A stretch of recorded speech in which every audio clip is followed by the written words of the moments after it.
Hello, welcome to Swiss Watch and welcome to another video where I'm going to present to you watchmakers, which I hope you don't know yet, so you can discover his beautiful watches. I'm here with Robin Tallandier from Atelier Wen. How are you? Fine, thank you. And you? That was a good handshake. Yeah, that's a very unique one. Never know what to do. Yeah. So how you been? Thank you for coming, obviously, to our studio and to present your beautiful pieces here. I've seen a lot of things online. So I'm curious, and also I'm happy to film them finally in my macro shot. So how have you been? How was the last few weeks for you? Yeah, I've been good. Very, very busy last few weeks because we have some new watches coming up. We attended a bunch of shows. I just came back from Canada yesterday, so a bit tired, but super excited to be here with you today and show you the watches, of course. Yeah. How was the Canadian show? It was the first time, no? It's a first time, very cool show. A lot of brands, a lot of cool brands like Baltic, Christopher Wood, Sue, Underdog. So yeah, pretty good show in Toronto. It's a good crowd to be around for sure. Yeah? Today I want to basically dive deep into a bit of your beginning and also your latest pieces. Some of them we have here. And also the new stuff coming, which is these purple pieces here, which are really cool in person. Thank you. I had the pleasure to see them in Geneva already, Geneva Watch Days. But how did Atelier Wen start? Because I see you have the first pieces here. Tell me, what was the beginning? What was the let's make a brand? For sure. Actually, I think it's one of the only times where I'm showing the whole lineup. Nice. So happy we're getting those guys some attention. So Atelier Wen is a brand I co-founded back in 2018, but I started working on it, I would say, in 2016. For me, it sort of like goes back way before, because I've been collecting Chinese watches since I'm 14 years old.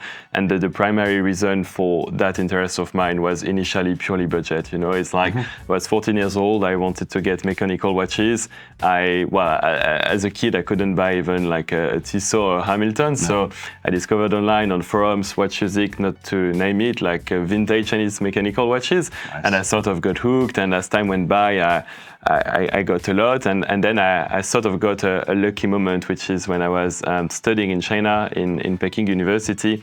I got to meet the head of the Chinese Chamber of Watchmaking, who became my mentor.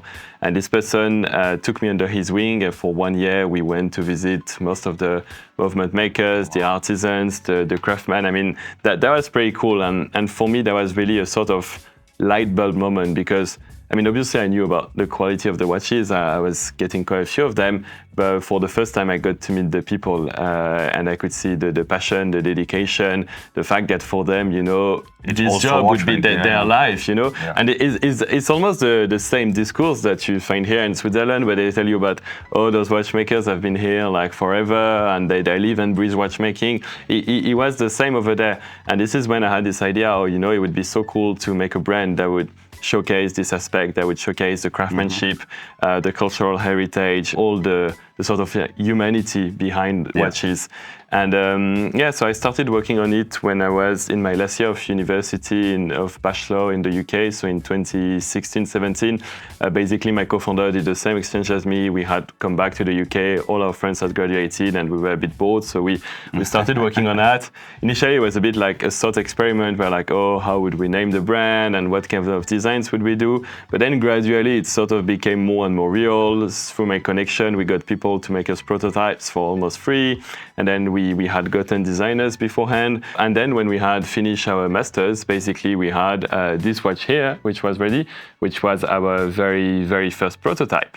And we didn't think we would make this our job, but we were like, oh, why don't we try to launch it, you know? Let's see what people think. So we did a Kickstarter, and to our surprise, it did pretty well. We raised about 100,000 euros, which at 22 we felt like we were billionaires. Actually, it melted like snow in the sun, but then the thing is that we needed to make those watches because we had sold them. I actually delivered it. Yeah, because I mean, initially I was planning to work in consulting, and Wilfried wanted to work in some kind of tech startups. So we both moved to Hong Kong, and we're like, okay, let's make those watches, and you know what, let's also develop the brand. This prototype is actually, I mean, you can see it's fairly crappy. The crystal it's bad quality. The crown is very small. It's super hard to use. The case is badly finished. I mean, that was really from a time where we knew almost nothing about watches. I mean, we thought we knew, but we didn't know. So you have like here the very, very first prototype, and there the very last piece we made. So this is actually mine. On the back it says Founder. Founders edition. Huh? Yeah, so I've never worn it. There's not even a buckle. Yeah, a buckle, yeah, I see. It's still very spotless. I'm trying to keep it spotless. Yeah, for the future. Huh? Yeah. Historical value for sure. Who knows? But those watches were cool because we had porcelain dials on them, and yeah, we tried to sort of make it in a very modern way. And also we had references to ancient Chinese time-telling systems on the sub-dials. Going to storytelling, huh, basically, which I think is lacking today sometimes in young watchmakers. Not focusing only on the product, but also the why behind it, I think is very important. And what's on the back? The special... So that's a kunpeng. It's actually pretty cool because a kunpeng is a creature that is meant to be like both a fish and a bird. And the idea is that it's meant to be a metaphor for yin and yang, because, you know, like a fish and a bird are two very different creatures, right? And you would think that it's impossible to be a fish and a bird. Obviously. Yeah, obviously. And I think nature proves it. But what it says is that, oh, you know, maybe you shouldn't pay too much attention to what you can see, but you should sort of go beyond, and then maybe you can unlock some extra level of meanings. And for us, this one was super relevant because we're two French guys making Chinese watches. And if you look at it like very superficially, you're like, oh, French people making Chinese watches is a bit weird. You're French, you're not Chinese.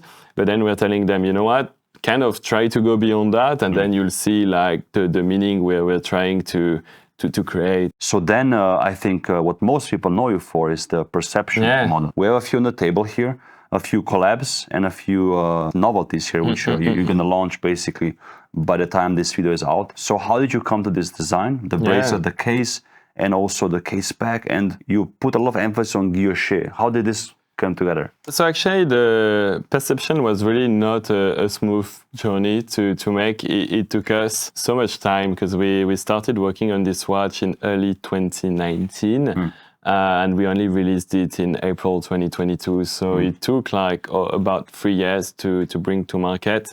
At the very beginning, when we sold those watches, we were like, okay, we can see the trend that integrated bracelet, that's something that's picking up. So we knew that for our next watch, we wanted to make an integrated bracelet. But it just took an awful lot of time. And one of the reasons why it took so long is because we had to sort of take a break in the middle because we made a very stupid mistake, which was that we had said those watches were limited editions, the first ones, and we underestimated how long it would take to develop this one. So basically, at some point, we sold out those watches, and well, we couldn't make more because we had told people there's not going to be any more. And this one was absolutely not ready, so we had nothing to do. So we basically paused the company and went on to finding day jobs. But I mean that the time we had to this project was, well, cut by, I don't know, 80%. So it was going super slowly. The key thing to me is the guilloché. And it's key because, I mean, yeah, obviously it's nice, but also I really see it as an evolution in terms of like making products that match the vision that we have. Because, you know, we really want to celebrate the culture, the craftsmanship. And I feel here you really have like a strong item of craftsmanship because each of those dials are engine turned with a Rose engine by hand. Each of them is different. By your master guilloché craftsman. Huh? By Master Cheng Yucai. And yeah, so to me, okay, this is really the sort of next step in what we want to build with the brand. It was pretty challenging to get the guilloché master on board because initially we didn't know there was a guilloché master in China. And then, you know... How did you find it? so actually, initially we wanted to do CNC guilloché because I thought, okay, we're not going to do stamped, but maybe CNC guilloché is reasonable enough because visually it's pretty good, right? And we were looking for a company that could do it in China, but back then it was quite hard to find. And there's a guy in Beijing called David Chong or Chong Wei, and he's pretty much involved in the world of craft. So we asked him, okay, do you know someone who could do CNC guilloché? And he basically laughed at us and told us, oh, you know what, CNC guilloché, that's such bullshit. The real thing is real guilloché. And myself, I know the only one in China who could do it. And when we first reached out to the guilloché master, So we sent him a message saying, oh, you know, we want to order a few hundred dials. Your price is ours. No pressure on the lead time whatsoever. And he thought we were a spam, so he blocked us. So then we had to ask again to be reintroduced, and eventually we could like begin the conversation for real. How many dials did he make per year before you? So before us, he was not really making dials. So he was taking a few orders here and there, but it was no more than 20 per year. Okay. He was mostly making little eggs, kind of like enamel with like guilloché under, but in the shape of an egg. Nice. He was making lighters, pen, plates. He was making bigger stuff. And actually making the dial were quite challenging because it was the first time for him to work on such a small surface. And we have a rather intricate sort of like construction with indexes that go inside the dial.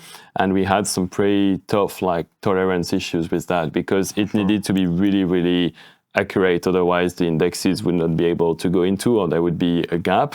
So that took a really long time to eventually fine-tune and master. Plus, when a guilloché machine goes over the gap of the index, you have to be careful that it doesn't like mess up the whole pattern. Exactly. Yeah. I mean, if it messes up, then well, you throw it away and you start again. Very painful, if you ask me. So walk us through a few additions here. All and right. Also, I know that you love to play with materials. So, because we have a nice tantalum version here as well. Exactly. And titanium. And the difference is incredible. The difference is a bit mind-blowing. But let me show you some of the ones we have. So here we have like the Piao, which is this ice blue dial, which is like the core of the collection. Yeah. Also core of the collection, we have the Ying, which is this gray dial. And then we have the salmon one here, which is also like part of the core of the collection. As for special editions, we have one of my favorites here, which is the one we did with Wristcheck and Seconde. I really like this one because I think it has an extra layer of meaning. It was not just about trying a new guilloché and a new color, I mean, which is also very cool, but there was a very cool story about redemption, about going from like bottom to top, those kind of stuff. And I don't know, I felt it was really meaningful. So I really like this piece. There's a few X's on the dial, if I remember correctly. Yeah, so something between broken and fixed. Or So that's exactly that. So basically, in November 2022, we released 100 green dial with Wristcheck, but in the process, I had to reject 36. And when I reject a guilloché dial, Buster Chung, he cuts it with metal scissors. And when we were working on the follow-up edition, so we got Romaric, Seconde involved, and he wanted to do something with rejected dials. And his initial idea was to actually use arrows to point at the errors, which caused me to reject. And when I showed him the rejected dials, he was like, are you kidding me? I can't see anything. And I'm like, oh yeah, you need to zoom here, and you'll see. And he was like, oh, I mean, come on, you shouldn't have rejected those dials. So he was like, yeah, so we're gonna restitch them, and we're also going to elevate them. So the stitches he used are actually 24 karat solid gold, which is like the pure gold, the most noble material possible. Yeah. And the idea was to take them from the bottom to the top. And it's also, from what I know, a technique in Japan. It's in Japan. Broken porcelain with gold. Yeah, in Japan and in China too. So in Japan you have kintsugi, where they use like the sort of like liquid gold to fill the cracks. But to glue them together. Huh? Yeah, but the very funny thing is that in the process of researching that, we discovered that there was another technique in China before called jutsu, which was fixing porcelain with staples. And how kintsugi was born is that you had like a Japanese emperor who had like a broken bowl, and he sent it back to China. It sounds a bit like Amazon, but that was like more than 1,000 years ago. Weeks in between delivery. And to be repaired, and in China they put the staples, they sent it back, and the guy was like, those staples are absolutely ugly. And so he removed them, he melted them, and then basically he had the melted gold inside the thing. But this we didn't know when we were working on the project, and only after we found, but we were like, oh, it's a pretty cool like extra story, and it makes it all the more meaningful. And then I think one of the talking pieces at the moment is for sure the purple dials. No, definitely. So that's the one we're releasing. How much does it weigh? Because I think it's very light. It must be about 80 or 70 grams. I mean, it feels like nothing. It feels like a prop, but it's super comfortable on the wrist. It's a watch that that just like blends with your wrist, I would say. super nice. This piece, we made it actually because of this one that you have here. So this one, I would say, is the more special one. This one is made of tantalum. You can see the weight difference. This feels like platinum or something, yeah? I think density-wise, it's quite close to platinum. The comparison, even you can see it in the metals a bit. Tantalum looks... It's quite darker, yeah. Yeah. But not so much difference, but in the weight, it's incredible. Yeah. The titanium here in my right hand and the left hand, the tantalum, this is nuts. What was the inspiration behind the case shape? The case shape, yeah. So the idea behind the case shape was to do something that would be reminiscent of pagoda roof. So if you turn the case like this, you can see like this shape there that looks like a pagoda roof. So this is how we started the case. You can also notice that in the center, it sort of goes a little bit like triangular. And again, it's reminiscent of a roof. The whole watch is inspired by traditional Chinese architecture. So you have that in the case. You have those hexagons that repeat on the bracelet. And those are also like fairly common as like windows in traditional Chinese buildings. And then to me, the coolest part of the inspiration is how we build the dial. So if you look closely, you can see that the indexes, they kind of go inside the Guilloché dial, and at the chapter ring, it goes inside the indexes. And everything is nesting into one another. And that's an homage to an ancient architectural technique called sunmao, which was making buildings without nail or glue, simply by imbricating elements into one another. So we took that technique and we applied it to how we made the dial. I love it. I love how you have an explanation and a story behind every component of the watch. Thanks. Again, something I think is sometimes missing today, which is really cool. And the case back? What's the... Yeah, so the case back is a bit more, I would say, like fun. So it's a guardian lion. Because we were like, in a way, it's a bit like the entrance of the watch, you know, and at the entrance, the movement, huh? Yes, to protect the movement, to protect the wearer. But yeah, at the entrance, you put those guardian lion, and the cool thing is that if the rotor sort of moves, you can see the escapement, and the escapement is perfectly aligned with the lion. So it looks like the lion is holding a ball. And you know, you have two kinds of lions, the one that's holding a ball and the one that's not. So yeah, you know which one it is. Gorgeous. And the rotors are all coated, or? Yeah, they're all coated, so they're all made of tungsten. They're all made of tungsten. And then, so for the regular editions, we plate them in black. But for this one, because it's a limited edition, we plated it in purple, like to color match with the dial. I think it's great. So we did the same with the Seconde. So yeah, the dial is green, but the rotor is green as well. So this is something we only do for the special editions. And what movements do you use in the perception pieces? Yeah, good question. So we use like a customized movement made by Peacock for us. It's called 1588. The main appeal of the movement is that it's very thin. It's only, I think it's 3.4, 3.3, something in between. And the reason why we use that movement is because the dial is quite thick, because, you know, to make guilloché, I mean, you need to carve in the metal, meaning you need to have sufficient metal thickness to start with. And I really wanted to get a watch that's below 10 millimeters. So the only way to do that was by working on shelving the movement. Performance-wise, I would say it's fairly regular. It's 40 hours power reserve, 28,800 beats per hour. So really the main appeal for us of that movement is the thickness. But then we also adjust it to 5 positions after it leaves the Peacock factory.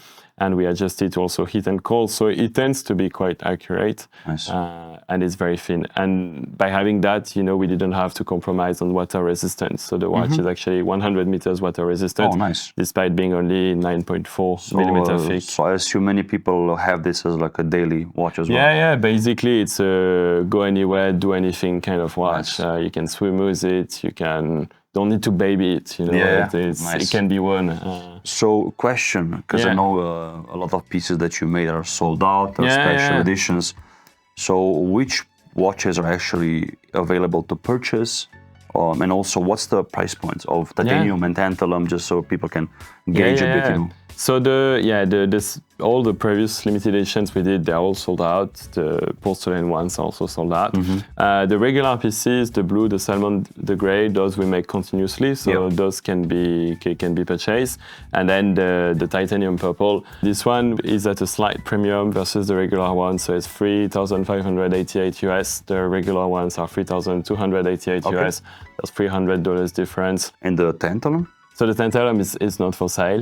This one was purely a proof of concept we made for Watches and Wonders back in April to show that we could actually make a bracelet in tantalum, which is very uncommon. But you did a Revolution red dial? I did 25 pieces with Great Watch Revolution. There was a sort of like pre-series to get people excited. They did pretty well. They sold out quite quickly, so I was happy with the result. But we will have our own tantalum watch at some point in the middle of 2025.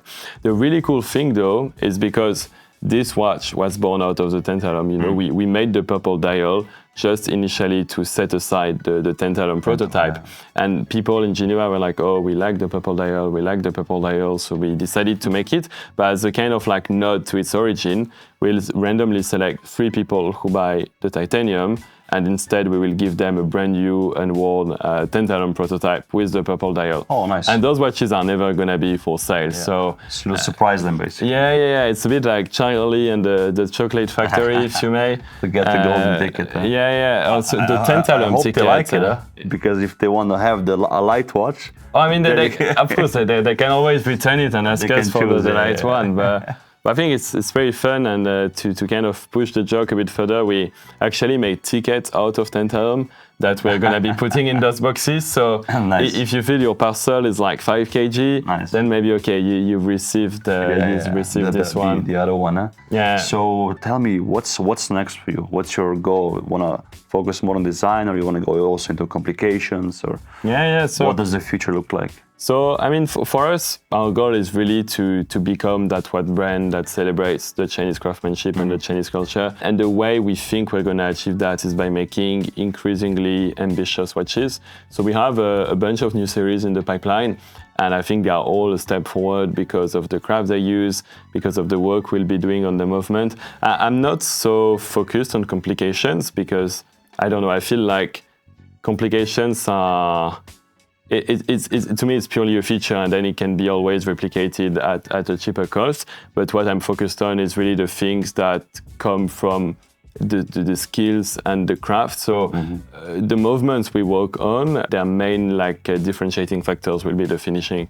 So we're working on developing our own style of hand finishing with a special kind of englage, special kind of surface finishing, and really the goal is to make it very high-end, very premium, very handmade, but also very Chinese. Because it would be easy, you know, to just look at, I don't know, what the best in Switzerland do, like Philippe Dufour, for example, and train people in China and then tell them, okay, we are going to make Côte de Genève as well and English like that. But then I would feel that the resulting movement wouldn't really have the right soul, because then it would just look like a Swiss movement. Swiss watch, right? But if, however, you know, you look at a German movement, a Swiss movement, you can tell this is German style, this is Swiss style. So we really want to develop that Chinese style of hand finishing.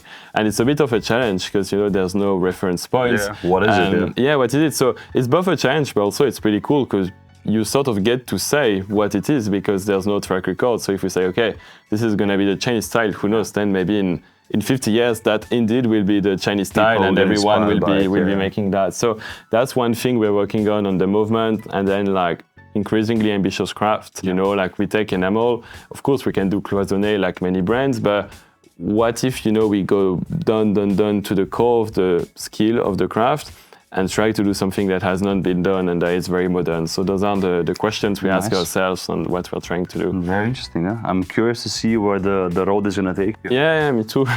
Listen, Robin, thank you for coming. Thank you so much. For us to be able to show these watches. I wish you nothing but the best. Thank you so much. Guys, check out the links in the description below. You can purchase these watches, you know, whichever is available at the time. Like he said, there are some core models, but there are always some limited and special editions coming out, and I'm sure maybe 1 or 2 in the future as well, by the time this video is out. Like and subscribe. Thank you again, and I'll see you soon. Thank you.